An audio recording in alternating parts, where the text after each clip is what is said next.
that a spot? You see what you did to me? Almost on a daily basis, I get messages from people that have great portfolios, but that struggle to get paid the money that they deserve. And they ask me, why is that clients do not want to pay the price that they deserve for their images? So today I want to explain what the problem is and what can you do about it. Hi guys, Fabio Palvelli here with a brand new video about the business side of design. A great portfolio is not enough for you to get your clients to pay you what you're worth. And this is because nowadays things like renderings have become a commodity. A lot of people are able to make good quality work, and on top of that, the internet puts us in direct competition with designers from countries where life is a lot cheaper and therefore they can afford to lowball prices to the absolute minimum. With that said, there are still a lot of companies that are doing very well and get to work with clients that are willing to pay for their premium services. So how is that possible? Seth Godin says that people do not buy goods and services. They buy relations, they buy stories, and they buy magic. And this is a phrase with which I relate a lot. Let me give you a quick example. I am a big Jordan fan. I happen to buy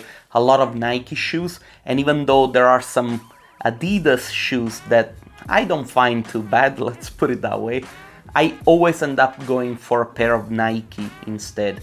Objectively, these are two great products, arguably with the same quality, top of the line sport brands. Still, personally, I trust Nike more and I buy Nike almost exclusively. And in my head, when I talk with my friends about sports shoes or sneakers, I think of Nike. And I'm not the only one that feels that way.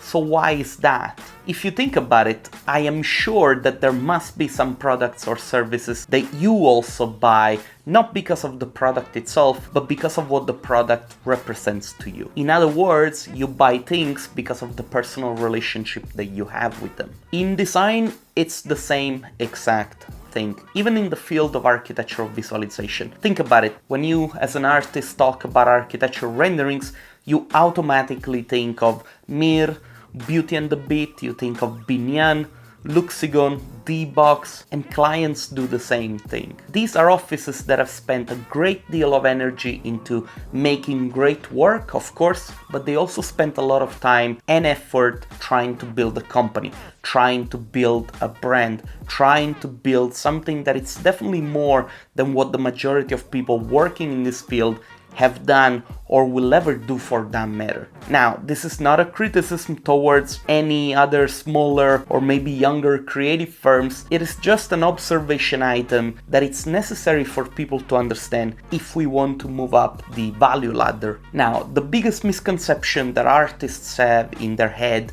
is that doing great work is all that it takes to run a successful creative business. And as much as I would love for that statement to be true, it is unfortunately miles away from reality. And we owe these mainly to the internet. Now, the internet is not a bad thing. On one side, the internet connects us, but on the other side, it also dehumanizes us. And in many cases, it also makes us very lazy. I know, as a matter of fact, that the majority of people looking for archivist gigs, the only thing that they do to try and get jobs is sending emails. Either that or joining Fiverr. And so because clients receive hundreds of offers from rendering companies from all over the planet on a daily basis, each single archivist company or artist is simply seen as another one. And when the quality of the images is good enough, the client will not see the difference between Studio A and Artist B. And so the client is in a position to choose between the cheaper offer. This is the core of the issue. Now, the only thing that creatives such as artists and designers can do to fix this is to try and focus their efforts in building relationships. It baffles me how many people working in the field of archivists rather look for a new client thinking that the clients that they have are which, don't get me wrong, in some cases they are, instead of trying and figure out how to build better relationships with the existing ones. Building clients' relationships takes time and it takes a lot of effort. You got to show up, you got to pick up the phone and call. You got to send Christmas letters to them.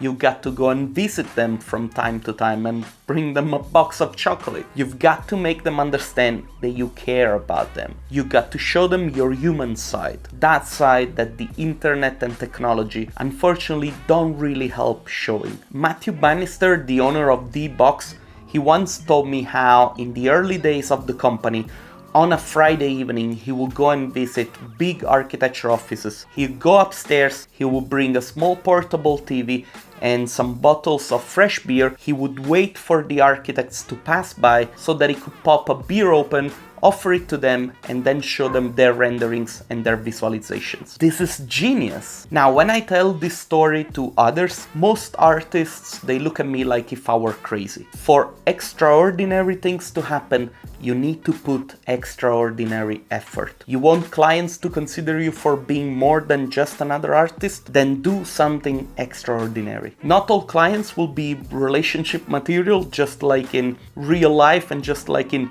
personal relationships. It will not be easy and it will not be something that it's going to happen overnight, but those clients with which you'll be able to build a closer relationship, those are the clients that will be there hopefully for the long run. So waste no time and start building these relationships now. And that's it. Go make something awesome. My name is Fabio Palvelli. See you guys next time.